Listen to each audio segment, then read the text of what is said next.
prepared to take the oath, Senator? I am. I, Barack Hussein Obama, do solemnly swear. I, Barack Hussein Obama, do solemnly swear that I will execute the office of President to the United States faithfully. that I will execute the office of President of the United States. President of the United States faithfully.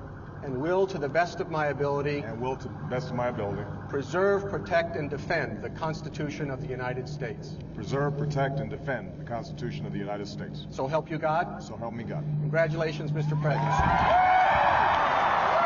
All the best wishes.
It is my great personal honor to present the 44th President of these United States, Barack Obama.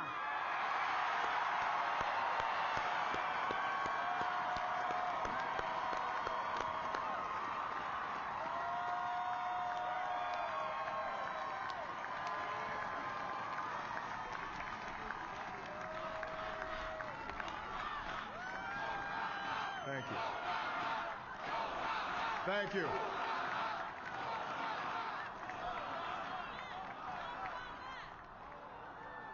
My fellow citizens, I stand here today humbled by the task before us, grateful for the trust you have bestowed, mindful of the sacrifices borne by our ancestors. I thank President Bush for his service to our nation.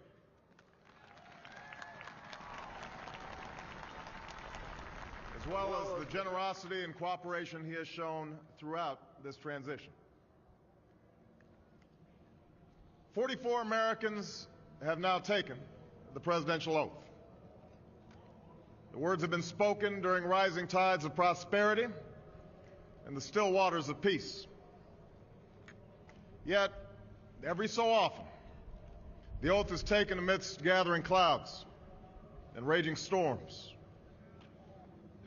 At these moments, America has carried on not simply because of the skill or vision of those in high office, but because we, the people, have remained faithful to the ideals of our forebears and true to our founding documents.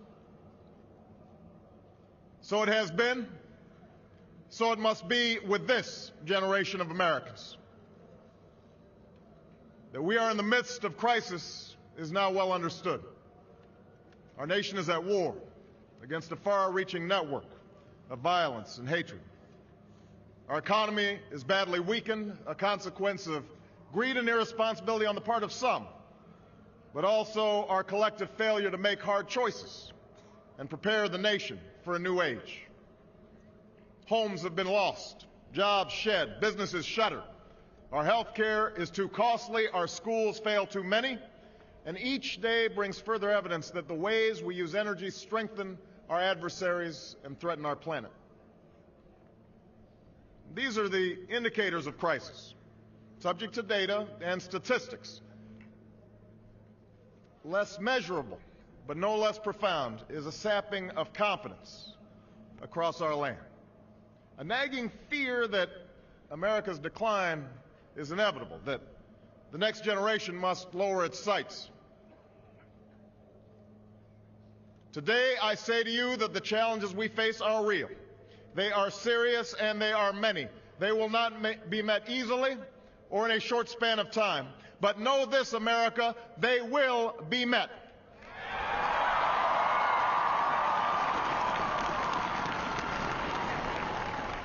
On this day, we gather because we have chosen hope over fear, unity of purpose over conflict and discord. On this day, we come to proclaim an end to the petty grievances and false promises, the recriminations and worn-out dogmas that for far too long have strangled our politics. We remain a young nation, but in the words of Scripture, the time has come to set aside childish things.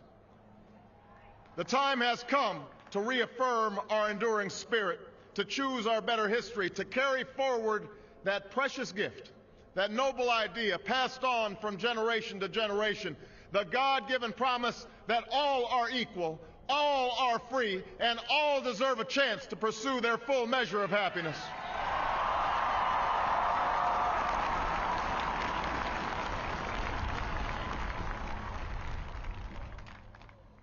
In reaffirming the greatness of our nation, we understand that greatness is never a given. It must be earned. Our journey has never been one of shortcuts or settling for less. It has not been the path for the faint-hearted, for those who prefer leisure over work or seek only the pleasures of riches and fame. Rather, it has been the risk-takers, the doers, the makers of things, some celebrated, but more often men and women obscure in their labor, who have carried us up the long, rugged path towards prosperity and freedom. For us, they packed up their few worldly possessions and traveled across oceans in search of a new life. For us, they toiled in sweatshops and settled the West, endured the lash of the whip, and plowed the hard earth. For us, they fought and died in places like Concord and Gettysburg, Normandy, and Khe Sanh. Time and again, these men and women struggled and sacrificed and worked till their hands were raw so that we might live a better life. They saw America as bigger than the sum of our individual ambitions, greater than all the differences of birth or wealth or faction. This is the journey we continue today. We remain the most prosperous, powerful nation on earth. Our workers are no less productive than when this crisis began. Our minds are no less inventive, our goods and services no less needed than they were last week or last month or last year. Our capacity remains undiminished. But our time of standing pat, of protecting narrow interests and putting off unpleasant decisions, that time has surely passed. Starting today, we must pick ourselves up, dust ourselves off, and begin again the work of remaking America.